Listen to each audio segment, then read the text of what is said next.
Son günlerde bazı basın kuruluşlarında buna benzer haberler çıkıyor. Tabii öncelikle bu haberlerin çıkış zamanına bakmamız lazım. Yani zamanlama şu şekilde. Fransa'da şu anda bazı olaylar oluyor. Bunları örtbas etmek istiyorlar. Veya buradaki olayların bir kısmını Türkiye'ye çekmek istiyorlar. Buna benzer olaylar. Burada bizim tepki gösterdiğimiz, bizim efendime söyleyeyim kabul etmediğimiz şey bunu İslam'ı kullanarak yapmaları. İslam'a hakaret ederek yapmaları. Yani siz bazı siyasi oluşumlar, bazı siyasi hareketler yapmak istiyorsunuz. Yani bunu yaparken niye İslam'ı kullanıyorsunuz? Niye İslam'a hakaret ediyorsunuz? Niye bu dinin peygamberine hakaret ediyorsunuz? Bizim kabul etmediğimiz, tepki gösterdiğimiz konu özellikle budur. Bunu yapanlar her zaman tarihte de olsun, günümüzde de olsun zelil olmaya mahkumdur. Biz kesinlikle bunu kabul etmiyoruz. Hiçbir zaman bizim dinimizle, diyanetimizle, efendime söyleyeyim, peygamberimizle uğraşan kurumları, basın kuruluşlarını kesinlikle efendime söyleyeyim buradan en ağır şekilde kınıyoruz ve bunu Diyanet Sen olarak kabul etmiyoruz. Zaten günümüzde de bu gibi şeylerin hepsini ifade özgürlüğü adı altında yapıyorlar. Efendim bu bizim ifade özgürlüğümüzdür. Senin ifade özgürlüğün olabilir ama sen benim diğer taraftan din özgürlüğüme karşı çıkmış oluyorsun. Din özgürlüğüme, dinime hakaret ediyorsun.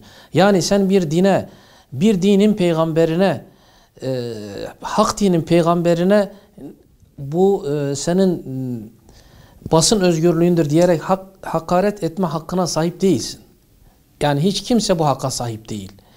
Yani hiç kimse bu benim basın özgürlüğümdür deyip hiçbir dine, özellikle hak din olan İslam'a ve onun peygamberine, onun sahabilerine hakaret etme hakkı yoktur.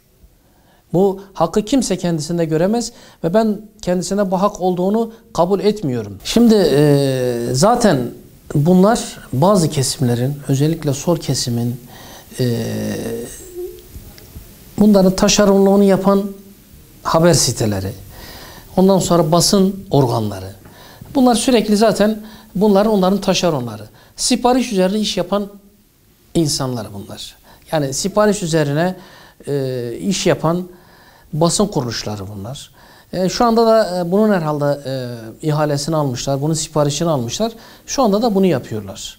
Yani bunların nereden beslendiği, kime hizmet ettiği herkes tarafından biliniyor. Bu nedenle bunun da halkımız tarafından bilinmesi ve bu gibi basın kuruluşlarına, işte bu internet sitelerine vesairelere itibar etmemesini ben istiyorum. Ayrıca bunlar sırf Müslümanları kışkırtmak, bu hassas dönemde, özellikle şu anda bir seçim dönemine giriyoruz. Artı bir Suriye'ye müdahale söz konusu, sınır ötesi bir hareket söz konusu şu anda. Böyle bir dönemde işte bu Fransa'daki olaylar vesaire, böyle bir dönemde bu gibi şeyler bir yerlerden harekete geçiriliyor. Bir yerlerden işte bu taşeronlara bu görevler veriliyor. Bunlar da kendi görevlerini yapıyor.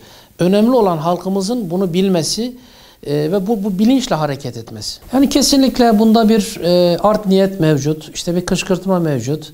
Halkı ben ne şekilde galayana getiririm, ne şekilde sokağa dökerim. Bunun hesapları yapılıyor. Allah'a şükür bu dönemler atlattığımız kanaatindeyim. Halkımız bilinçlendi. Eskisi gibi değil. Yani bir 15 Temmuz'da gördünüz ne şekilde olduğunu.